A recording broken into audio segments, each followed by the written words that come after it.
একটা সন্তান তার মাকে কবর থেকে উঠিয়ে নিয়ে ঘরের মধ্যে ল্যাপ দিয়ে তোষক বিছিয়ে মাকে শুইয়ে রেখেছে। গাজীপুরের সম্ভবত কালিয়াকৈরের ঘটনা হবে এটি। আমি এটা নিয়ে কথা বলতে চাই এই জন্য, যে হারে সন্তানটা মায়ের যে প্রাপ্য হক সেটা জীবদ্দশায় দিতে পারে না। ছেলেটার নাম সজীব। সে জীবদ্দশায় মা যখন হায়াতে ছিল তখন সে নেশাগ্রস্ত হতে হতে মাকে এত বেশি অত্যাচার করেছে, টর্চার করেছে, মা সইতে পারে না, আত্মহত্যা করে ফেলেছে। এলাকার সবাই মিলে মর্গে নেওয়া হলো, দেখলো যে আত্মহত্যা করে মারা গেছে। দাফন কাফন করা হলো। জানেন আসলে আত্মহত্যা করার পর, কাটা ছিঁড়ার পর তার কিছু থাকে না তেমন। তো এই মহিলাকে যখন কবরস্থ করা হয়েছে গুটগুটে অন্ধকার রাতের সময়, সন্তান গিয়ে ওই লাশটা উঠে এনে কম্বল টম্বল দিয়ে মাকে ঢেকে রাখছে।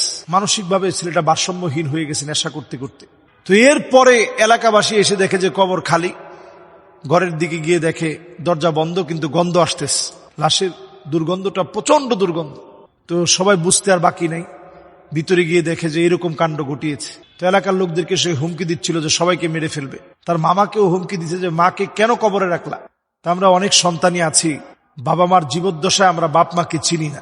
অনেকেই মায়ের সঙ্গে আমরা ধমক দিয়ে কথা বলি, বাপের সঙ্গে ধমক দিয়ে কথা বলি, অন্যায় আচরণ করি, ঘাড় মোটা করে কথা বলি, মনে করি আমার তো বয়স হয়েছে, এখন কি আমার বাপ আমার সাথে পারবে, আমার মা আমার সাথে পারবে। মা বাপ শ্রদ্ধার এমন একটা জায়গায় বসা, কখনো তাদের সামনে আপনি বড় হবেন না, আপনি ছোটই থাকবেন, নিজের ছোটই রাখবেন। মা বাপের সামনে যত বেশি ছোট রাখতে পারবেন আল্লাহ আপনাকে তত বড় বানায় দিবে। ওয়াকফিদ লাহুমা জানাহা যুল্লি মিনার রাহমাহ। নিজের ঘাটটাকে মায়ের সামনে নিয়ে অবনমিত করে দিয়ে ছোট্ট আওয়াজে কথা বলেন। দুঃখজনক সত্য, আমরা এই বিষয়গুলো বোঝার চেষ্টা করি না, এই বিষয়গুলো মানার কোনো দায়িত্ব বলে মনে করি না।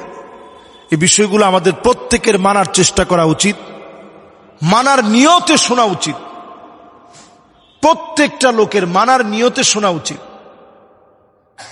তা আমরা যারাই এই বিষয়গুলো নিয়ে ভাবি, চিন্তা করি, আহারে ছেলেটার জায়গাটা আপনি চিন্তা করেন যে নেশা করে মাকে কষ্ট দিতে দিতে মা আত্মহত্যা করে ফেলছে, এমন একটা হারাম পথ বেছে নিয়েছে। হাদিসের ভিতরে নবীজি বলেন, মান কতালা নাফসাহু বিশাইইন উযযিবা বিহি ইয়াউমাল কিয়ামা। কেউ যদি আত্মহত্যা করে মারা যায় প্রতিনিয়ত তার জন্য এই আযাবটা আসতে থাকবে। আল্লাহ তাআলা আমাদের প্রত্যেককে মাফ করুক। এই ফিতনামূলক সময়ে অন্তত সন্তানের দায়িত্ব সন্তান পালন করবে। ছোটবেলা থেকেই সন্তানদেরকে উচিত পিতামাতার 3টা হক আদায় করা। 1 নাম্বার, স্বামী হিসেবে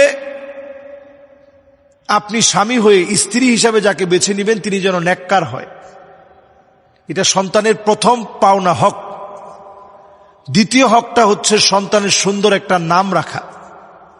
3য় নাম্বার হক হচ্ছে সন্তানকে ছোটবেলা থেকে আল্লাহকে চিনানো। এই যে ছেলে কবর থেকে উঠে আনছে, আসলে এই ছেলে আল্লাহকে চিনে না, আল্লাহকে জানে না, আল্লাহকে বোঝার চেষ্টা করে না। আমরা আমাদের প্রত্যেককে ছোট্টই নাসিহাটা করতে চাই যে পিতামাতার ব্যাপারে সজাগ হন। জীবনে যা প্রয়োজন আল্লাহর কাছে চান, পিতামাতার সাথে সুন্দর আচরণ করেন, আপনার ভাগ্য পরিবর্তন হবেই হবে ইনশাআল্লাহ। আসসালামু আলাইকুম ওয়া রাহমাতুল্লাহি ওয়া বারাকাতুহু।